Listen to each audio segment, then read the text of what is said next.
That impeachment vote, which took place 2 weeks ago, was a marathon piece of political theater broadcast on screens big and small across the country. More than 150 elected deputies have been implicated in the Petrobras scandal, and most of them voted to impeach a president who hasn't been implicated. And they performed for the cameras that they knew were watching, many dedicating their yes votes to figures and causes that would resonate with Brazilians. Por Deus, por minha família, pelas famílias, pelas pessoas de bem, meu voto é sim, fora Dilma, fora Lula, fora PT! The entire process lasted more than 8 hours, and some Brazilian broadcast live in its entirety. Most of the mainstream media, as you know, is pro-impeachment. So that gives you a clear idea where they're coming from. A gente vai de novo lá para a Câmara. So having 8 hours of a spectacle is the best that they can get. It is a frightening discourse that was there. Brasil, sim para o futuro!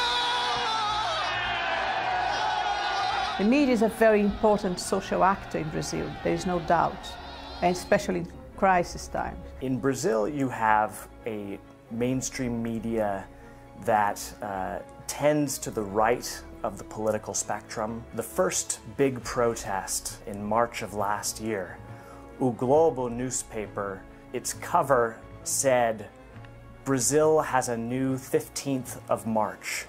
The last famous 15th of March was in 1985, the day the military regime handed power back to civilian leaders. So they're framing a pro-impeachment march as somehow equivalent to the end of 21 years of dictatorship. That reveals clear political bias. And Globo has a history of conservative politics trumping its journalism, notably its support of Brazil's military dictatorship between 1964 and 1985. In 2013, almost 3 decades after democracy was restored, Globo finally issued an apology for failing its audiences during that period.